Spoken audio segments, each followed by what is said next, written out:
you'll only see here on ABC7 News. Tonight, advancing the story we've now been following for more than a year, we're checking into progress city officials promised at the shelter.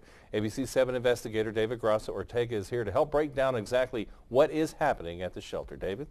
Larry, what we are finding out tonight is that some of the reform promises the city made last year have not yet been met. This all comes 1 year after the improper euthanasia controversy, which ultimately ended with the resignation of senior staff. The city promised reform, but has it been done? Tonight, we're talking to all sides in this exclusive report. 38%, that's the live release rate at the Amarillo Animal Shelter, according to calculations given to us by the Amarillo Panhandle Humane Society. This means the majority of animals taken in at the shelter don't make it out alive.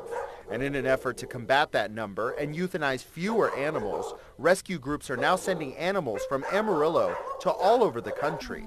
All of this is prompting rescue groups to call for change. A lot of what's going on is it's being swept under the rug and then just forget about it. Maybe changes will be made. I do know that what I have seen is that you deal in city politics. One of those groups rescuing animals from the Amarillo shelter and taking them to Dallas reached out to us, telling us about the alleged problems they had with animals they tried saving.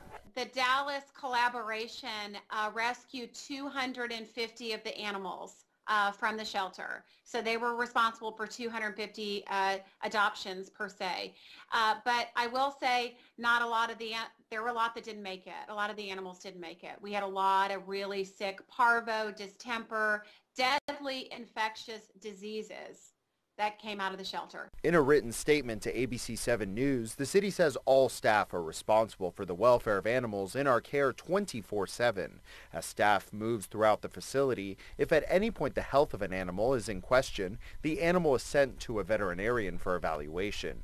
The city also tells us the shelter has now implemented canine vaccinations upon intake, and sanitation protocols have never been stricter.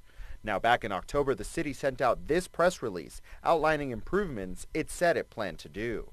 More than 4 months ago, the city made a long list of promises that they said were in the works here at Amarillo Animal Management and Welfare Shelter. But now, 4 months later, a lot of those promises haven't come to pass, including filling the staff veterinarian position, which the city is just getting around to posting. In its October press release, the city also said it would be implementing software needed to accurately track statistics. That has not yet been done.